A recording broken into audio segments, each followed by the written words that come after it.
faith took you so far for you to do Gabrielle Union, Regina Hall, Hunger Games, Black Panther.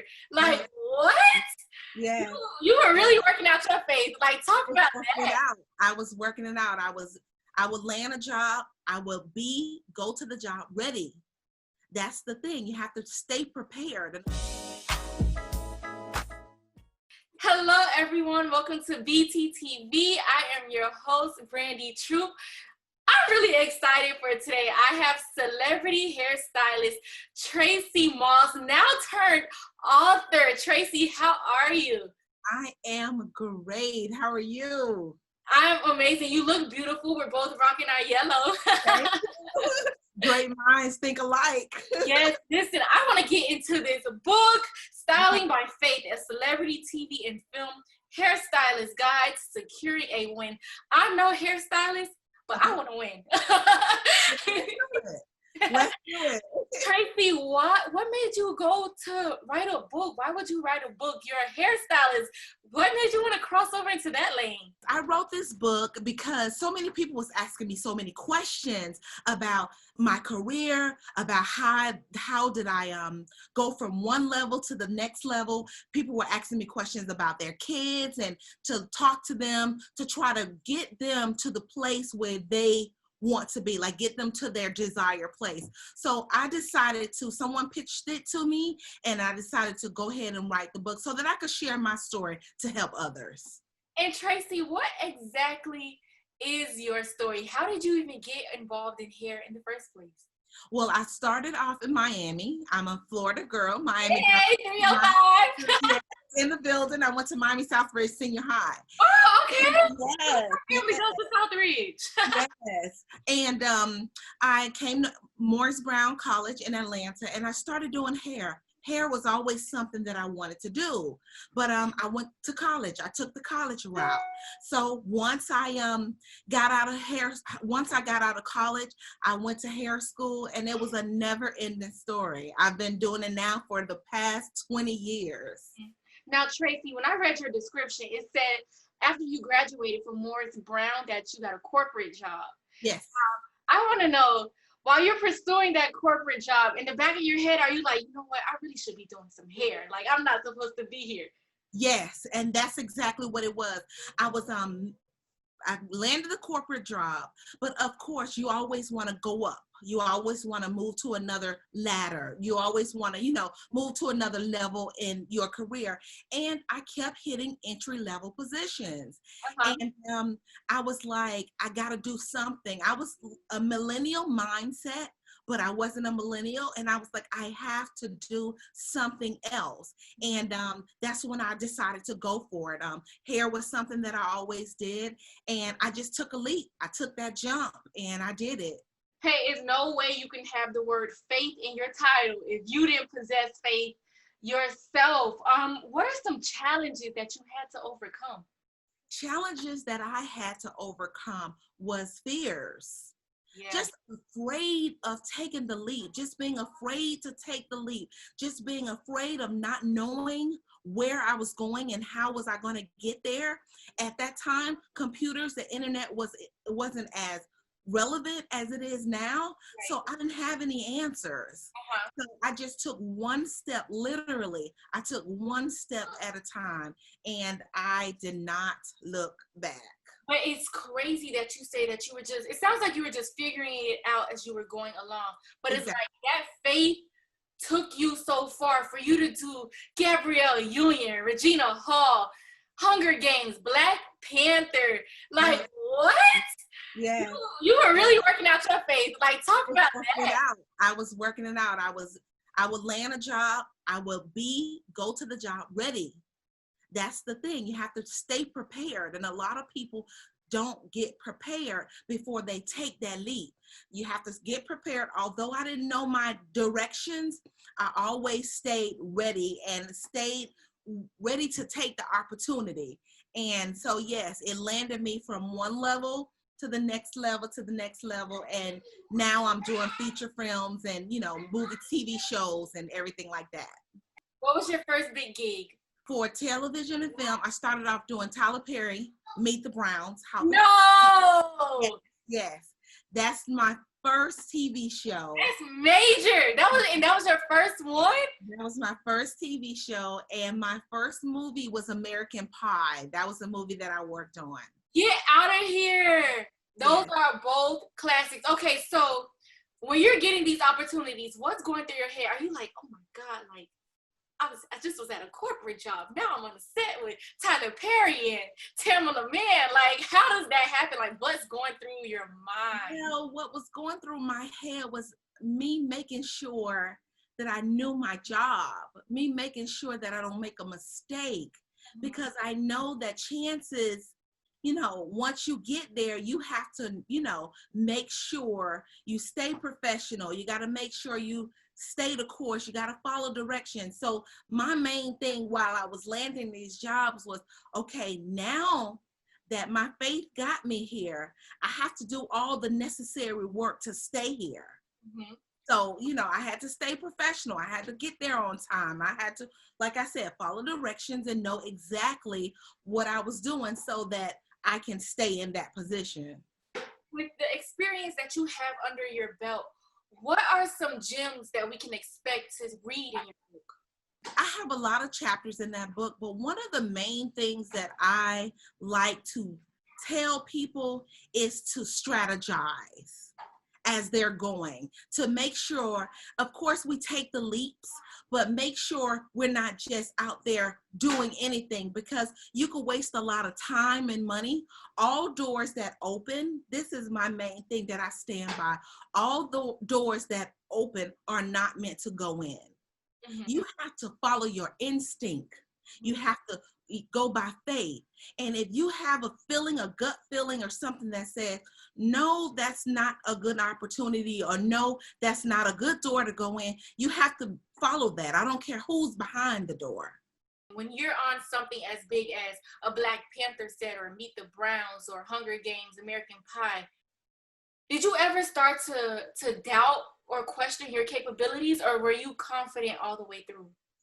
No. Every movie, every opportunity, every TV show is different. It brings different challenges. Mm-hmm. So, yes, when you're going, thank God that it's a team of people that you're working with. You have your boss. It's just like any other job. So you just have to make sure you carry your weight. So yes, when you going into those movies, Black Panther, the hair in Black Panther was totally different than any other movie that I've done. Right. So it was a different challenge. So yes, it was, sometimes you do get afraid, or sometimes you feel like, oh my gosh, can I do this? But the main thing is to carry your weight. Don't drop that ball on your shift. When you're back at Morris Brown and in the back of your mind, you're really supposed to be doing hair, did you imagine yourself that you would be on the set of Bad Boys and the set of Black Panther? Like, did you dream that big, or have you just been figuring it out as you've gone along? I was figuring it out, and this is how styling by faith came about. No, I was doing hair in the dorms, and I had no idea. Even when I went to hair school, I had no idea on what levels that God was going to take me on. So, no, I didn't know. So I'm very thankful of the projects and the movies and the TV shows, and for the people that I've worked with. It's just been a total blessing. Yes, and speaking of the people that you worked with, we saw that it says you got to get gems from P. Diddy and Will Smith. What is some of that advice that they shared with you that maybe you can share with us? Well, when I worked on the set of Bad Boys, Will Smith would always, he was so free to give advice. And if you was in the trailer, or if you was in the mix, or if you was somewhere around, he was always dropping gems. And one of the gems that he dropped was, you have to be true to yourself. You have to stay true to who you are. And that was the one thing. And the gem that I got from Diddy, I was on the MTV Music Awards, and it was a show that he did, and he said a prayer, and after the prayer, he said, sometimes it only takes one time for people to clap for you, for people, for you to get an audience. So go out there and leave everything on the stage, leave everything you got. So in my career, in my path, in my opportunities, I make sure I leave everything when I get called for a job, because you never know. That can be your last job. That can be the last opportunity. That can be your last phone call that you receive. What do you say to those young girls? Well, not even just young girls, because all ages want to style hair. What do you say to those who are just hesitant to jump in? They may feel like, oh, the market is oversaturated, everyone does hair. Or maybe they're just fearful. What do you say to them for them to just go ahead and just go for it? The thing that I would say to people to go for it is, you can never tell the front from the end. If you don't try, you would never know what God has for you. If you don't leap, if you don't jump, to go from Miami to California driving, you do not know the way. You have to take one step at a time, one city at a time, one state at a time. So that's the same thing with opportunities. You start at a certain place, you write down your goals, you write down your strategic plan, how you're going to get there, and you go for it. You never know. Styling by Faith is not just the book. It's a real, true testament of me going from one level to the next. Right. And there's no way that you've had a span of a 15-year career and that you haven't endured some challenges. What's one prominent challenge that you can share with us and that you overcame? The one prominent challenge that I can share is, I would say, stay true to who you are. With social media, with so many people, with branding, with marketing, it can cause you to be cloudy. It could cause you to feel like you're not good enough. It could cause you to feel like you don't look good enough. Someone's branding or someone's marketing can make you feel like you're not good enough. But stay true to you, who you are. Stay true to your craft. Stay true to your profession, to whatever it is you have going on. And the doors, the opportunities, it will open up. And you will get to where you want to get to. Most definitely. So would you say that maybe a challenge that you endured based off of that response was just having to sometimes deal with questioning if you belonged?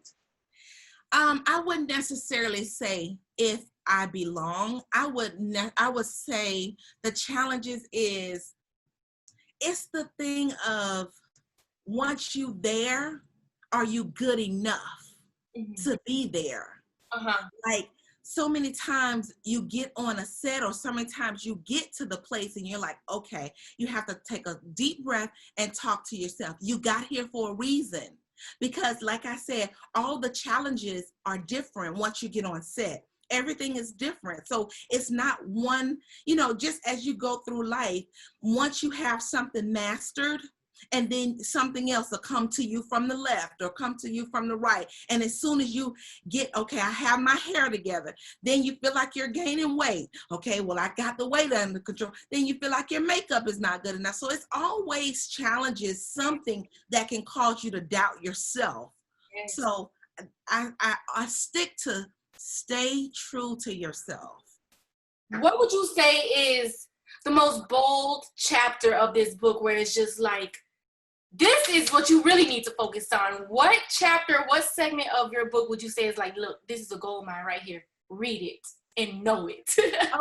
I have so many different nuggets in the book, and I think I may have covered it, and it's just the whole part of believing in yourself. I feel like that is, because you can do so many things, but like I said, once you get there, it's so many challenges that can come against your mental.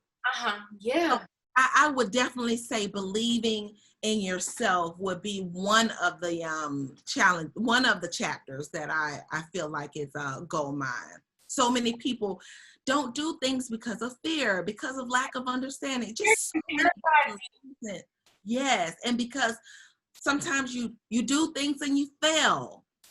oh, you that wasn't the route that you were supposed to take. So you lose a lot of money, but you gotta believe, you gotta stay believing in yourself in order to get to your desired destination.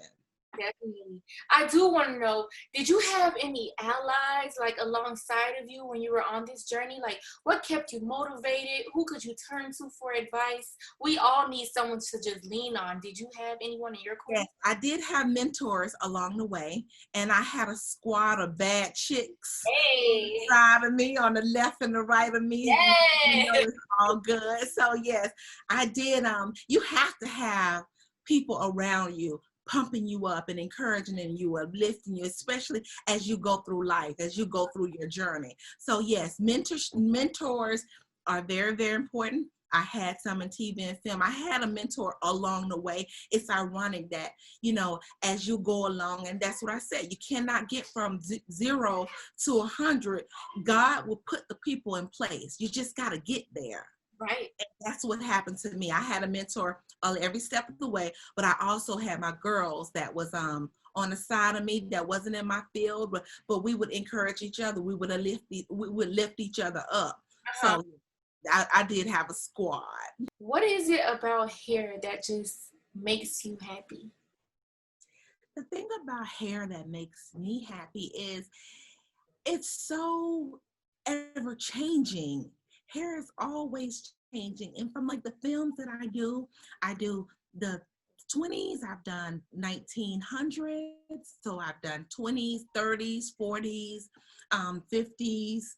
So different hairstyles, different periods, but also for the people, for the actors, and for when I was in the salon, you make people feel so good with doing hair. And for the set, you have to make sure you land because you're creating characters. So although you may be working on a celebrity, but you're also creating the character. So if you land that hair, if you're doing a period film and they feel like, okay, I'm in this character, I feel good, hair is laid, you know, they go out there and they perform and everything works for your good. If, you know, they look good, they feel good, and they're rocking your hairstyle. So that's what makes me happy.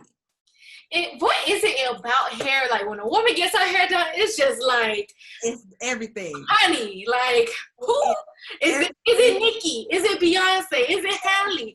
Like what is it about hair that just makes you like?